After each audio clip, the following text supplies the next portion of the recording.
Welcome everybody back to Tachyon Transmissions, the podcast about all things Star Trek, sci-fi, and horror. And we are also going to be starting a review series for a horror franchise that some of you may have heard of. It is titled Scream. And the fun element of it is that I have never seen this franchise. And so it's going to be a lot of fun. And as always, joining us on this journey is my co-host, Jordan Morris. So welcome, Jordan. Always good to talk to you, bro, Cutis. Yes. It is always good. And, how do you feel about our first foray into horror on this podcast? So part of me wants to call you uncultured swine for not Uh, having seen Scream, but as being more of a recent horror fan who just got into Scream either 24 or 25. I'm very much a newbie as well. Um, I can't give you too much grief, but no, I recently watched these. A buddy of mine got me into Halloween, and then my brother, shout out to Curry, said you should watch Scream instead of like Nightmare on Elm Street or Friday the 13th. And I watched Scream and thoroughly enjoyed it. And I've been nagging Byron ever since. I'm like, okay, Scream 7's coming out in February. Like, we need to do a Scream review leading up to it. Absolutely. And it's like I honestly don't know why I had never seen the Scream movies before, because I've never been a massive horror person, but I always kind of knew that the Scream movies were very meta, and they were, almost like a lot of people have described them to me as almost more thriller-esque than horror-esque a little bit in some ways. I would Um, completely agree. Yes. and so it was at the back of my head. I was like, I gotta check out these movies. And unfortunately, and this is a bit of an unfortunate thing, but the first Scream movie, the big reveal at the end was spoiled for me, just from over the years and everything. But honestly, it didn't really hamper my enjoying the movie at all. And I am so far safe with all of the reveals for all of the other Scream movies. I've been very careful, so I don't know any of the spoilers for those ones. But yeah, so let's dive into talking about the first Scream movie. A couple of notes here. Obviously, it was released in 1996, and it is kind of credited with breathing new life into the slasher genre and kind of the horror genre as a whole, from what I've seen and heard from people. And would you agree with that, Jordan? Oh, absolutely. Like, it was just such a breath of fresh air. It wasn't slashers, let's face it, can get derivative, and most of these slasher franchises have entirely too many sequels, entirely too many timelines. They're incoherent and they're schlocky at best. Sorry, Friday the 13th, looking at you. Um, but no, this was very self-aware, very meta. It was fresh. It was fun. It was not at all what I expected. Yeah, it's true. It was the same for me. Like I said, even though I knew some of the spoilers, even though I knew some of the plot lines and everything for the first one, I was still very surprised. Like the that opening scene vignette, kind of, with Drew Barrymore, is just so well done. I mean, it was like so tense, but it was also like funny at the same time. Like it was really good. Oh, absolutely. Like, because you thought, like, I mean, here, like, what you thought was one of the leads in the movie dies in the opening sequence. Like, Mhm. oh, well, already then. Yeah, it was very shocking. And I also loved to, the killer, it was like so funny of like, I think it was like when she's walking down, when the doorbell rings and she's like saying hello and he's on the phone. He's like, why would you call out? Why would you do that? It was so funny, because it was like so true. It was those things that you always kind of, think to yourself of like, okay, yeah, the things you always accuse horror victims of doing. It was funny that they called that out. Oh yeah, absolutely. Like You it's know, it's so self-aware and so meta, and I don't know, like I just it knows. I think my favorite part of it knows when to make fun of itself. mm-hmm. Yeah, it's true. Yeah, like it. I like that it knows it's a slasher movie, and and it's not trying to be anything else, and it's also like I just love that it's poking fun at its own genre. Oh, absolutely. Like it's just the writing is Kevin Williamson. The writing in this movie is brilliant compared to like you don't expect high quality writing from a slasher flick, but these movies they really do. Hmm. Yeah, they really do push the envelope, a lot. And it's like the first one was just, you know, what I liked also was that, there's humor seeded throughout the whole thing. But I liked that it didn't overdo it. It allowed some of its moments to be a bit more serious. But like when its zingers came, they were hilarious. Yes, like Jamie Kennedy steals every scene he's in. Oh, he is awesome in this. Like it's just so funny. Oh my gosh. Like, I mean, I don't know about most people, but like to me, I remember him as B-Rad and Malibu's Most Wanted, which is Uh-huh. not a great movie, but it is funny. And having seen that and then seeing him like, oh, that's B-Rad. I'm like, Yeah. he's he's even he cracks me up. Oh, And he's just, I mean, he's like locked in. He's like, no, this is like the rules of a slasher are such, and oh, it's so true. Like I love like the rules that he gives are hilarious because like, and it's funny how you see like you see everything like is transpiring over the course of like those scenes of him talking about the rules. And and it's like it also like I loved that one scene is near the end with Matthew Lillard with his character Stuart, and I loved like where I think it's Sydney that she's saying to him or something like basically like what's your excuse going to be or like what's your defense going to be of why you did this. And he says like, oh, it's the pure pressure, I'm just far too sensitive. It's like it's just hilarious, 'cause, like he's just this cold-blooded killer, and it's like when he's accusing himself of being sensitive, it was so funny, like, oh. But is like what were to you, I guess, what were some of the standout scenes for you that you enjoyed the most or thought were the most clever? I mean, and all the monologues that Randy has are great. And then they do. I think when I watched this, I may have seen the end before. Like they did a nice job. Like you think it's Billy, and then well, wait, no, Billy's got an alibi. Well, it can't be Billy. And then okay, I will say one thing that annoys the crap out of me in this movie.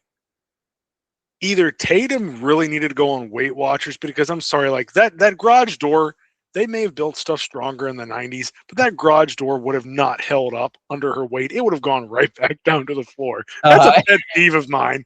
Like, I'm sorry, just no. No, Like, I agree. Like that scene, like for like it completely does the job it's supposed to do for shock value. Like absolutely. Like it's just like such a brutal death, for her. But I completely agree with you that it's like there is no way that garage door would be lifting you up that high, let alone completely killing you. Like it's just impossible. and for the love of God, just lift up the garage door and roll under. Don't go through the doggy door. No. Like, come on, like there's sometimes people in horror movies deserve to die for being stupid. That qualifies. But it, it was, yeah, I completely agree. Like I feel like that was the one scene where I feel like the script kind of messed up in the sense of where it could have like poked fun at itself of of either you know I don't know, of either the killer like pointing out the shock of the door killing her, or even like him saying like, why didn't you just lift up the door, like I feel like they could have like done a great job of like poking a little fun there. So that was the only failure of the script that I would say. I would agree. Mhm. I don't really understand why you would kill your girlfriend, but that's just me. I don't know. Mhm. Anyways, but no, the standout scenes like Billy is so creepy. Skeet is so creepy in this movie, and like it's him, but you can't figure out how to prove that it's him. Matthew Lillard is also just great in this movie, especially at the end. He's creepy as hell. Oh Um, yeah. Hmm. and I just poor Sydney. That girl can't catch a break. It's so true. Like, it's like you feel so bad, for her because like, she played the character so well. And like you said, Billy, like you said, just, he's dripping creepiness the whole time. Like, there's something up with this dude and you're wondering like, how could he be the killer? Cause obviously you're seeing, what was going on. And what was kind of interesting was that I knew that Billy was the killer, from the beginning. And so like, I was kind of watching it, trying to like pick up clues and everything. And so it was kind of interesting where I was like, okay, yeah, they make it pretty obvious he's the killer, but they did a good job of kind of giving you those kind of bait and switches. Mm-hmm. You have to go around like the whole circle to come back to the point of what you originally thought. Mm-hmm, absolutely. And yeah, like, oh man, it was like I just felt so bad, for Sydney. It was like so sad of like, that she, she finally sleeps with him and then he turns up, he's just a complete like psychopath. And then he's like taunting her with it. It was just like so sad. Yeah, Sydney's like the one person in a horror movie, like, she gets laid and she actually lives. Yeah. Like Yes. it's the first rule. Like, It is so true. Like I was laughing about that when I thought of that. I was like, oh, that is so true. And then like I enjoyed like that reminded me, like I enjoyed like how the movie, like the meta-ness of the movie, where, where like I said, it pokes fun at itself and like purposefully kind of like what's the word, subverted expectations, like where, I think it's like Randy or something, he's talking about like, like when they're watching like the Halloween, he's like, oh, now's the time where like the girl's top comes off, and then they pan to like Sydney like taking her top off, but they don't show anything, and I was like, oh, that was brilliant. It was just brilliant, no, it really is. It's a modern classic. Hmm. It subverts expectations, but in the best possible way. Hmm. Like, it's super fresh, it's hilarious, super meta. Um, I don't know. I really enjoyed it. I mean, I think I'd give it like a 10 out of 10. Like, Oh yeah, I would completely agree with you. It was so well done. And and also like I remember being like impressed too, and I think I said this to one of my friends, that like, and it kind of just showed me kind of the sad state of like modern movies and like modern horror in some ways, because like I was like shocked at like how well filmed it was too, that it was like, it was not filmed like a cheesy B movie. It had great cinematography. The music was iconic. Uh, and and I just remember like I was like this movie being a slasher film should not look this good the way it was shot, oh no, and it's like it ends up being like Scream actually became like super pivotal in the like late 90s because Scream 2 was the first. I'm not going to give you any spoilers because Byron's still catching up. Yeah. Scream 2 was the first movie to have like the big leak. It's like plot leaked on the internet. So they had to film multiple endings and no one was sure what was actually in the movie and who the actual killer was. Oh, that's interesting. I did not know that. And Kevin Williamson, who wrote these, ended up working on H2O, Halloween H2O. And Halloween H2 is basically a Scream movie with Michael Myers, except it doesn't.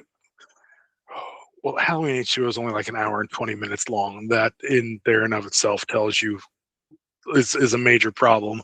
Mhm.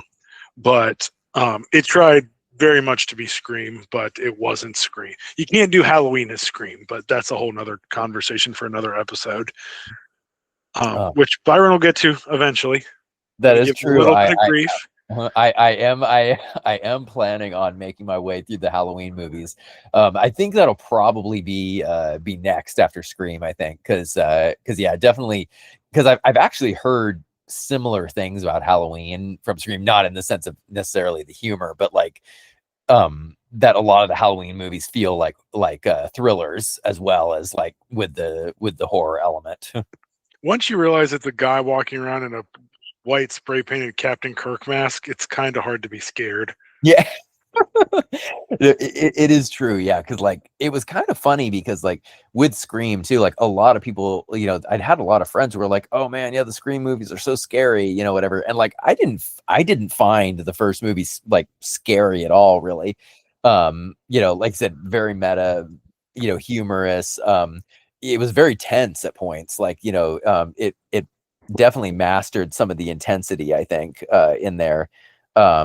But yeah, like I never found it like horrifying or anything like that, personally. No, I didn't either. Suspenseful would be the operative word I would choose. Yeah, I think suspenseful, definitely. Because I think the first scene with like Drew Barrymore is probably the most tense, probably in the film. Because they just completely got that suspense, perfectly for that, I think.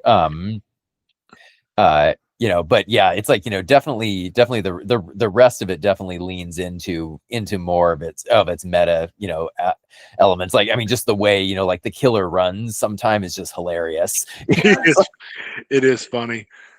And I've been purposefully waiting to watch the scary movies until I saw Scream, because a lot of people said like the first scary movie has so many Scream like callbacks to it.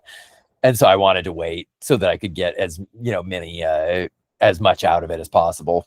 Oh, that's a good idea. I need to rewatch. I've seen them on TV bits and pieces, but it's been probably 15 years. Mhm. Like now that I've seen Scream, I should watch Scary. We'll have to do an episode on that Mhm. and do a comparison.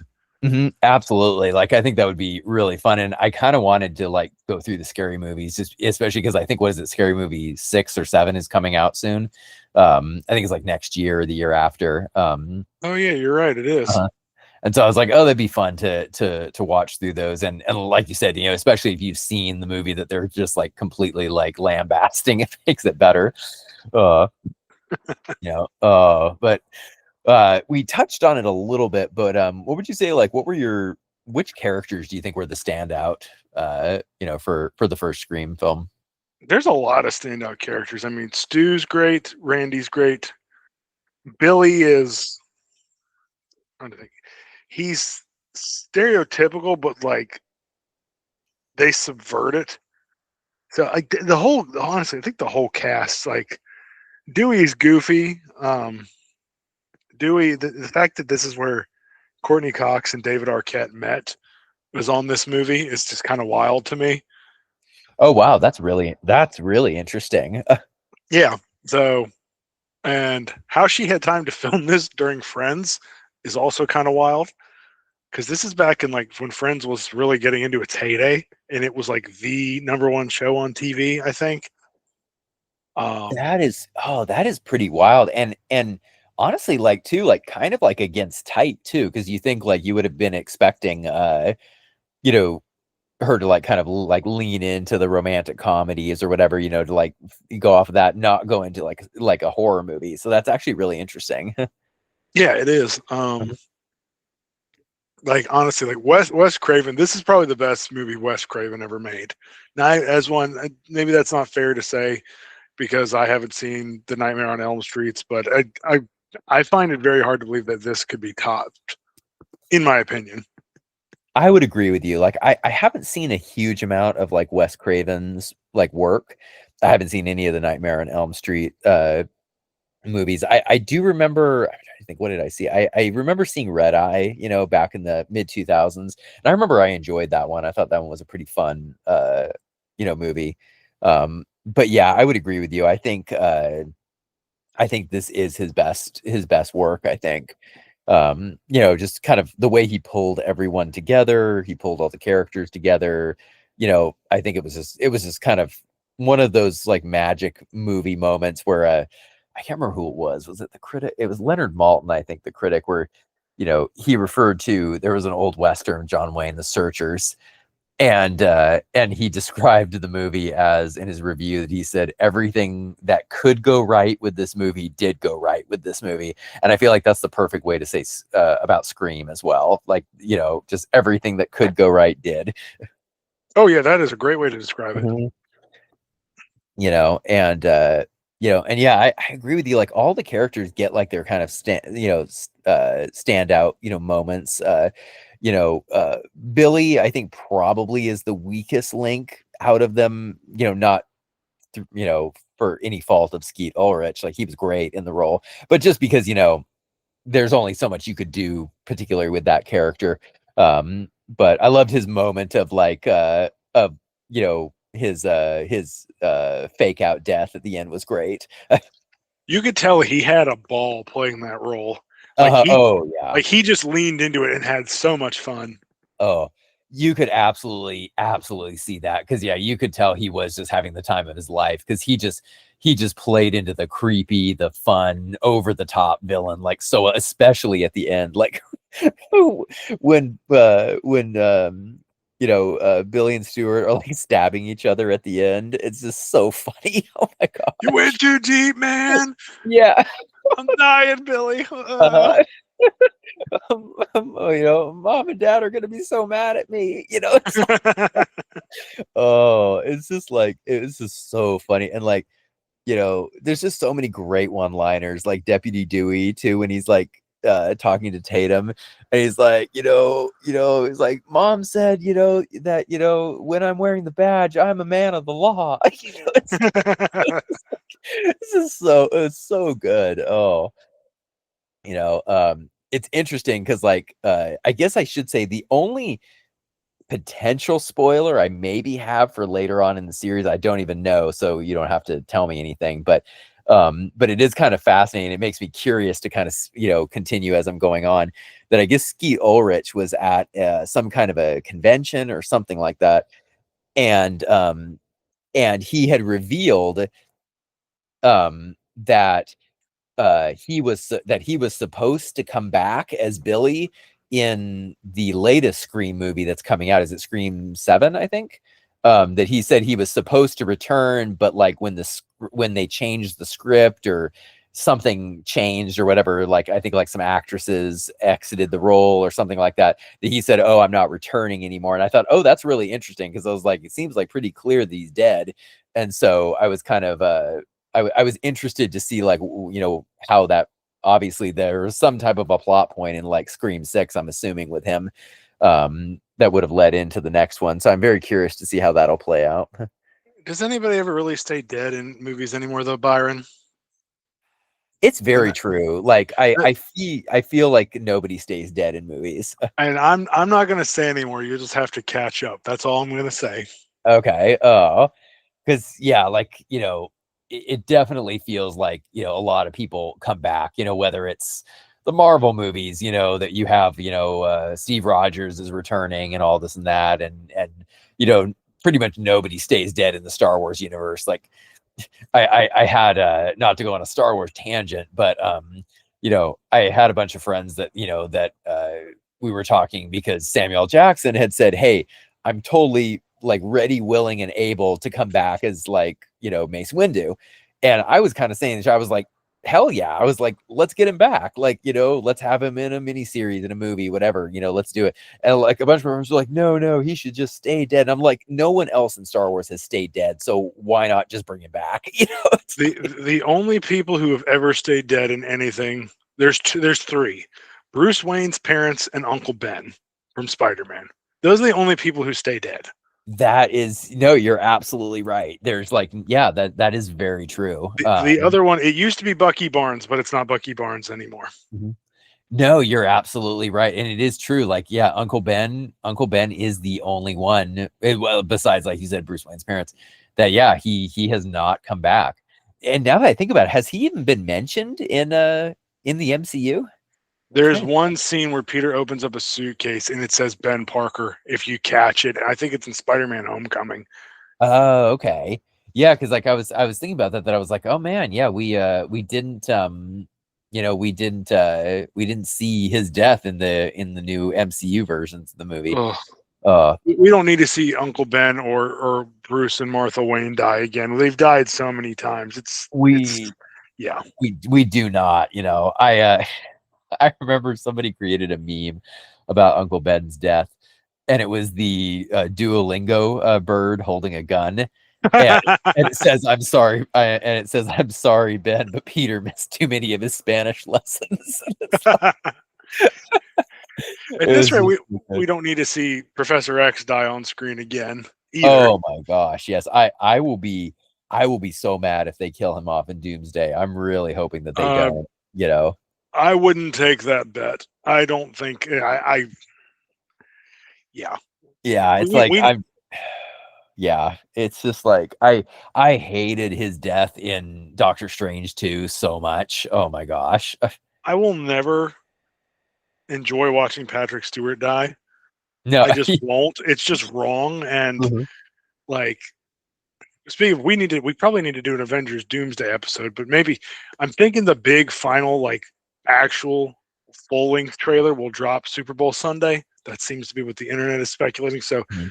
stay tuned for that. Maybe we'll do an Avengers Doomsday um, episode sometime in the near future. I would absolutely be down for that because yeah, like it's funny because like even though like I've been getting like kind of burned out on superhero stuff, I have to admit I'm totally down for like Doomsday. Like I am excited for it. You know, I mean it's an Avengers movie and there's so many people coming back and everything. I think it'll be really interesting. I'm very interested to see what they do with Robert Downey Jr.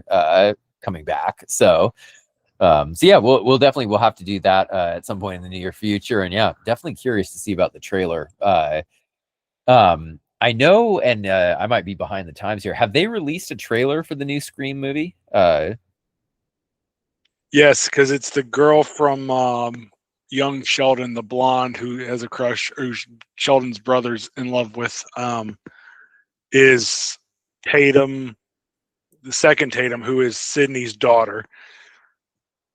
Oh, okay. And her husband is Joel McHale, which makes me laugh. Oh, that's gonna be hilarious. Oh, So I have a couple of theories, but I can't discuss them with Byron until he sees some of the other movies, because I don't want to spoil things. Actually, I have a question for you. What did you think of Stu's death? oh, that's a that's a good question. Let me see here. I mean, I know TVs were bigger in the '90s, but that wasn't that big of a TV. That one, like, I was a little like I was laughing because they made it like it was funny, like the way he was flopping around like a fish was like hilarious. Um, but like, yeah, like I kind of felt like I don't know, you know, there was a part of me that was kind of like are they gonna bring him back in like a later movie? Because like I don't know, because like it felt like it felt of all of the Scream deaths that we'd had in the movie, that one felt like the most ambiguous in the sense because like you said, the TV wasn't that big, you know, and so yeah, like I was kind of like when I saw that I was like I was like I guess if they wanted to bring him back they could say he survived that. I feel like that was a very survivable death, you know. So we may have to talk about this more in future episodes, but we have to get you caught up first. Okay. Because Sounds I good. have Yeah. some theories. I don't have any inside information. I have a couple of theories. Okay. Okay, that sounds very interesting then, because yeah, I'm definitely looking forward to continuing, and I actually have started Scream 2. So like I'm probably about like 25 minutes into it or so. And I'll save a lot of my thoughts for when we do the Scream 2 episode. But one thing I will say is, you know, I loved the like air quotes cold open for Scream 2, like the just diving even more into the meta was great. I really liked that. I bet So Will Smith wishes he can reenact the opening of Scream yeah, 2 nowadays. yeah. Is it too soon to say that? I literally I remember like I literally when I was watching the intro, I like went to one of the chats that I was in. And I was like, oh, I bet she's gonna find herself in an entanglement. And it's like, oh, it was funny. Oh, but yeah, I liked that they kind of I don't know if she was a big name star like when that movie came out. But obviously she's well known now. So it was like kind of like it felt like kind of like oh having like a bigger name star in like the opening scene. Oh yeah, I Mhm. do feel bad for Omar Epps. Oh man, yeah. His death was kind of brutal. Yeah, it's like, man, the guy's just trying to go to the bathroom, and it's like, now she had it coming. I don't know. Oh, yeah, it's like it was kind of funny. Like she was like one of those characters you have no sympathy for, whatsoever, No, Um, none. you know, and it's like it's definitely funny. Like that was like who was the character I had no sympathy for in the first Scream? I can't remember. It was what's his name? Who was the principal? Henry Oh, Winkler? yeah, yes, Henry Winkler. Like his character was like really like such a goofball that it was like his death. I was like, I saw it coming. I was like, I know his death is coming. Um, Oh, man, you can't kill Henry Winkler. It's no, Bond. no, and it was and it was funny because like one thing I kind of loved about the movie was I loved how it embraced its randomness. That like I don't think we ever find out why they killed him, do we?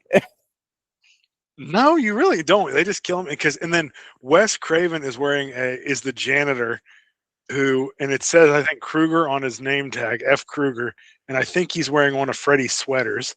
Yes, I noticed like when I saw him, Yeah, because I you was like, text me, it's like, is that Wes Craven? I'm like, yes. yeah, I was like, I think that's Wes Craven. And like, even though I haven't seen any of the Nightmare on Elm Street movies, I was like, that sweater looks familiar. And I was like, I feel like that's an Easter egg to something. And I looked it up and I was like, okay, yeah, that's from like Elm Street.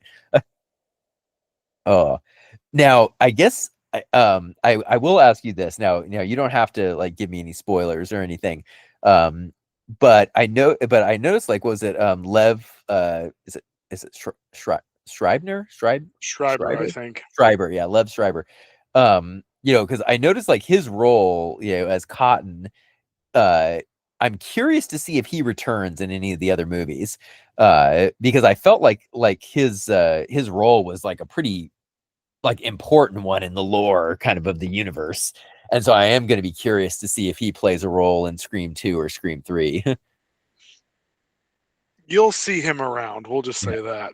Okay, because and it's kind of funny too because with these movies being older, like there's a lot of actors who pop up that like are kind of very well known now, and I keep trying to think like I don't know if they were well known then. So I was kind of thinking like, oh, like like was he like kind of more of like a famous person cameo, or was he an unknown then? Like I have no idea because I haven't followed his career all that much. Yeah, like I mean, to me that he's Sabretooth in Uh-huh. everyone's favorite movie, X-Men Origins Wolverine. Yeah. Yes. But actually he's probably the best part of that movie. Oh, he was so good. And like I've always said that like I enjoyed Logan a lot. Like I had a good time with it. There's a few things I didn't like, but overall, like I did like it. But like I was irritated that they had a Hugh Jackman clone as the villain. I was like, they should have brought Lev back as Sabretooth. Like He was that's supposed to be in the movie. When they go oh to the casino, he uh-huh. was supposed to be running the casino, and Logan went to him for help, and he's like, "Oh, you came back groveling to me." Oh, But that's I don't know if he wasn't available, or they decided it was too much of a distraction, or they didn't want to call back to that movie at all. Oh, see, that's too bad because that would have been great because yeah, like their chemistry together as brothers in that movie was so good that I was like, it's a shame that we didn't get to see them together again. Now, the whole thing about Wolverine, I sort of the clone. To me, I read it as Wolverine's greatest enemy is himself. Uh-huh. So that was an interesting parallel. At least I thought. But Yeah. that's go ahead. Yeah, I mean, I think it worked, like I wasn't like I didn't hate it or anything like, I think it definitely worked for the story. Yeah, You know, yeah, like yeah, Logan was definitely interesting. I liked that they embraced the hard R, for Wolverine. I thought it was interesting to kind of see him, going hog wild with his claws and see the damage done. yeah, no kidding. Uh, so it was interesting. But it's funny because like I have a lot of friends who actually really don't like Logan, that they don't like it as being a canon part of the X-Men universe. And I'm like, and I don't know, like I think it was it kind of felt like I don't and people might disagree with me, but it kind of felt like the finale of the X-Men universe in a lot of ways. Yeah, I agree. And then they kept milking it, and Uh-huh. then you get the opening to Deadpool and Wolverine. Which, funny enough, I have yet to see. I have not seen Oh, that one yet. Uh-huh. Byron. Oh my God. That movie's incredible. Oh, because I wanted to see it, and I realized that you don't have to see the first two Deadpool movies. Like, a lot of people said you can jump right into Deadpool and Wolverine. Well, Uh, Byron, you haven't seen Deadpool 1 or 2? those ones have not. They've been on my list that I've been like, every time I go, I'm like, I need to watch these because I love the character, and I'm So like, I gotta see these. I had no desire to see that movie when it came out, and me and a buddy were bored. Neither one of us had date for Valentine's Day, and we were both pissed off. So I think we went and got food, and we went and saw Deadpool, and we laughed our butts off. So literally every Valentine's Day, I spend it with Ryan Reynolds and watch Deadpool. Oh, it's like I gotta see, because like I love the cast. Like I like Ryan Reynolds. I love like Marina is it Baccarin, or I don't know if it's Baccarin or Macarin, I think. Baccarin. Yes, I love her. She's great. There's so many great characters that pop up in it, and it was funny too because I actually, years ago when Deadpool 2 came out, I got to interview the actor who played Colossus. And, he was such a fun guy to talk to. And it made me want to see the movies because he just had like so much, he had just an infectious like excitement for like, the character he played and everything. Oh, cool. Uh-huh. And, I saw a couple of clips with him because I remember I was kind of sad that like the original Colossus didn't come back. But I think this new guy really kind of, he did a good job with it from what I've seen. Yeah, that's Yeah. true. He was good. He Uh-huh. was much comic accurate. Mm-hmm. Yeah, that's true because he was Russian, if I remember correctly. He like played him as a Russian. Yes, Uh-huh. Yeah, because the original guy who played him did not, from what I remember. But correct. uh but man, well, going back to Scream, I do agree with you. Like, I think, let me see what I'm trying to, let me go into my letterbox. I can't remember what I rated it. All right, so I gave it, it's funny. I gave it a 4.5 out of 5, but honestly, like kind of looking back on it, I think I might have to bump it up to a 5 just because, just like, especially as we're like talking about it more, I'm like, it's just like it's just like everything is good about it. Yeah, I agree. Mhm. I need to probably. I'm bad. I have a letterbox, but I don't really add stuff to it. So It's really like, honestly, like once you start doing it, it's kind of addictive a little bit. Like, I don't remember why I started it. I think it was during COVID. Like I was kind of bored and I was kind of like, oh, it might be kind of fun to keep track of like all the movies I watch. And so I started like just doing like kind of like the logging it, and like I don't do a huge amount of reviews on there. But I just kind of create a list of like, oh, these are the movies I watched in 2025 or whatever. Um, and it's kind of fun to be able to think of like when you're doing a rewatch to think like, oh, when did I last watch this movie or whatever. You know, my only criticism of it is I wish it had TV shows, because I watch a lot of TV. oh yeah, yeah. I agree. Mhm. I agree. You know, so now I do have to ask you here now, and we can probably do an episode on this later. But have you seen the Scream TV series? No, I don't think it's hard to find on streaming. I think I would actually not mind going back and watching it. I've heard it gets parts of it are good and then parts of it are really not. So, Mhm. but I have not watched it. No. Oh.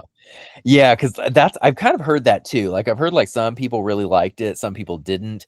Um, I could be completely wrong on this, but like I did hear that they didn't have the Scream mask for the first season because they didn't have the legal rights to it. I don't know if that's just an internet legend or not.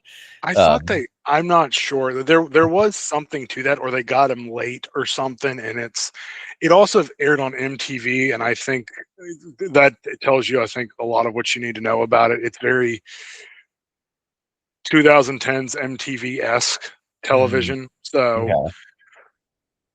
That'll be interesting. Yeah, I might, after I'm done with the movies, I might have to check it out and see. I doubt it will hold. I doubt it will hold a candle to the films just because. But I will say, I need to check it out too. I think the first Scream is the best Scream.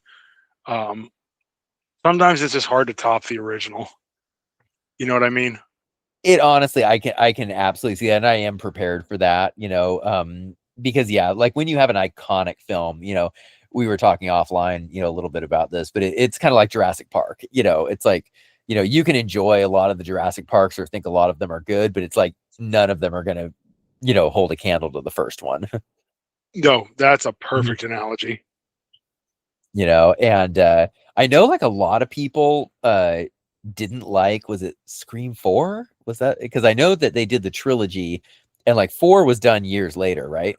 Yeah, I think Scream 3 came out in like 2000, and then Scream 4 came out in 2011. Oh Then Scream wow. 5 didn't come out till like 2022. So yeah, Scream 4 is dark. Oh, okay. Huh? It's the premise is interesting, but it's dark. And their ending isn't as dark as their original ending. We'll talk more once we get there, but we might have to pull Curry into that episode because I know Curry had some interesting thoughts on that as well. Oh, okay. That'll be fun. Oh, and speaking of like the of the film being the best and doing well and everything, I looked up the box office because I thought that'd be interesting to look at. And so in 1996, it had a budget of 14 million. So I don't know with inflation what that would be like today, but it made 103 million domestic and a total of 173 million worldwide. So 100 million domestic in 1996 that's a lot of money. That is, I mean, you figure about you're more than 10 times your investment. Uh-huh. Oh, and yeah, and especially with a movie like this uh that probably was not expected to have crossover appeal. I feel like this they probably didn't expect that when they filmed it, but I don't know, I could be wrong. Okay, so while you were talking about that, I looked up 14 million in 1996 Mhm. is just under 29 million today. Wow, so that's very very inexpensive.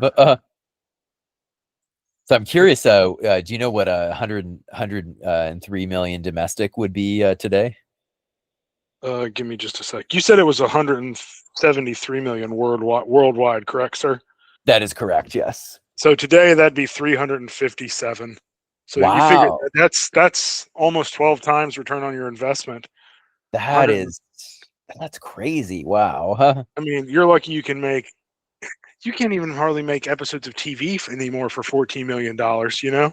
Oh no, yeah, like they all have those like huge budgets now. So that's crazy. So like the equivalent of 350 million. On for Yeah, a horror that's movie? Yeah, mhm. that's let's see, 103 million in 96 is 212 million today. Wow. Uh-huh.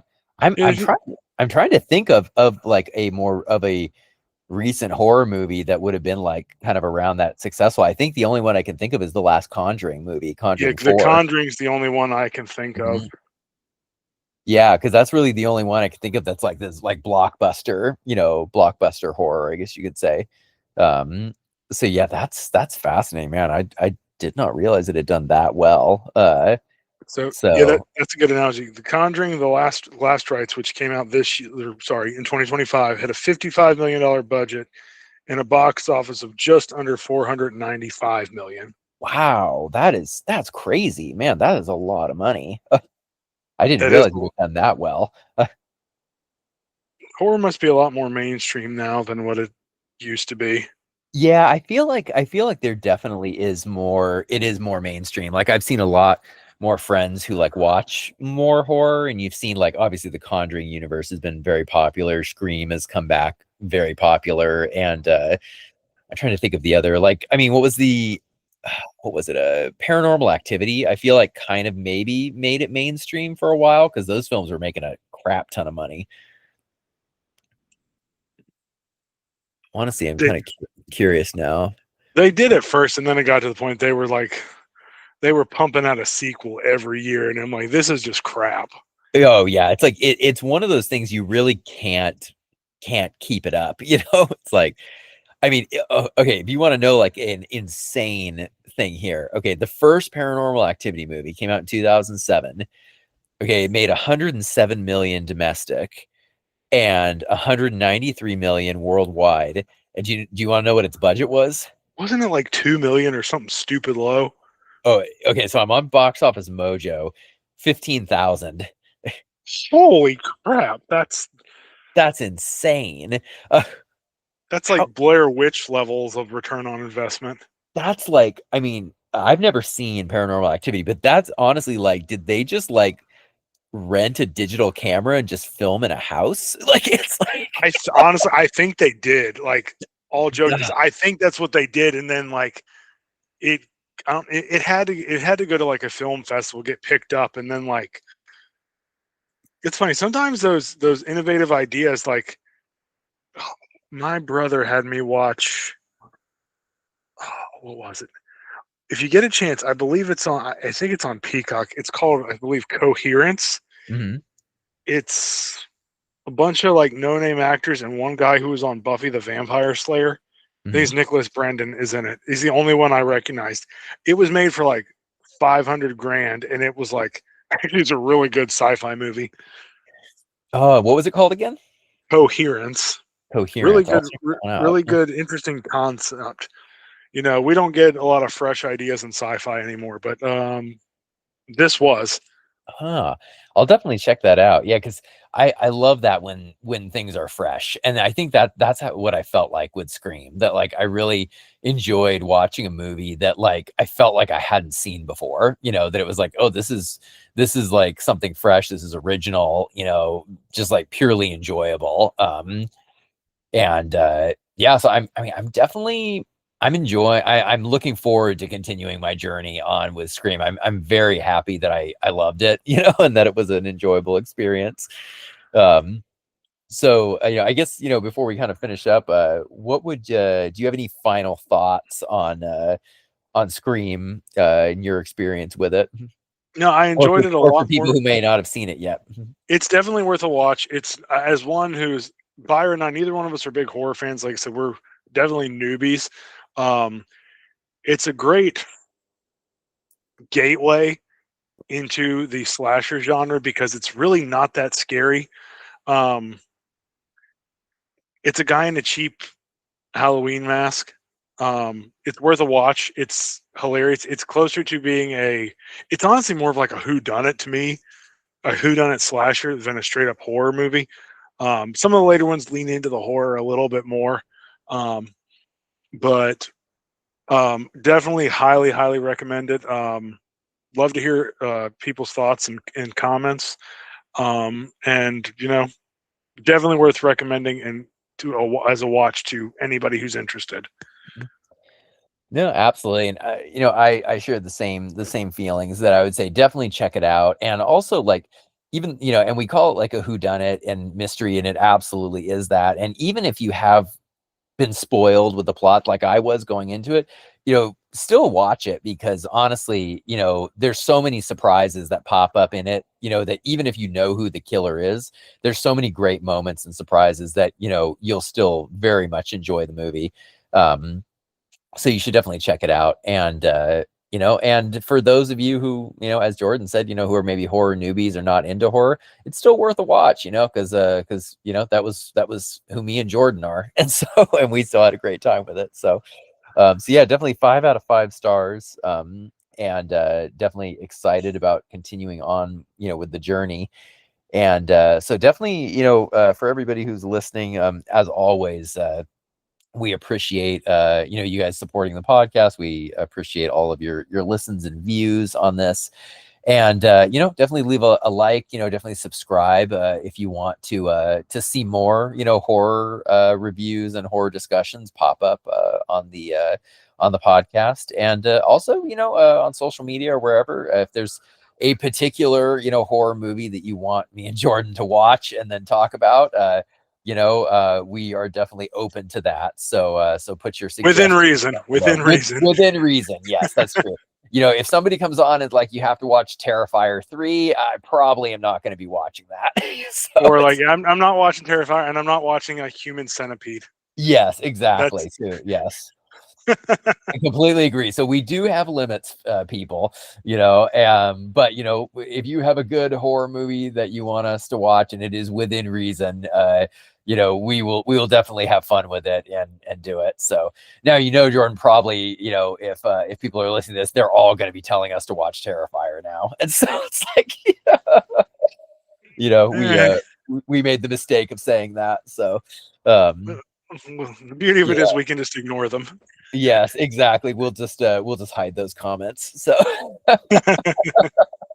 oh man. So, well, anyway, thank you all for listening. This was a lot of, and also be on the lookout for our Scream 2 discussion, which is going to be coming very soon because I'm going to be watching that, and it's going to be a lot of fun. So, we're looking forward to a great 2026 with you all. So, make sure you like and subscribe, and we will all see you later.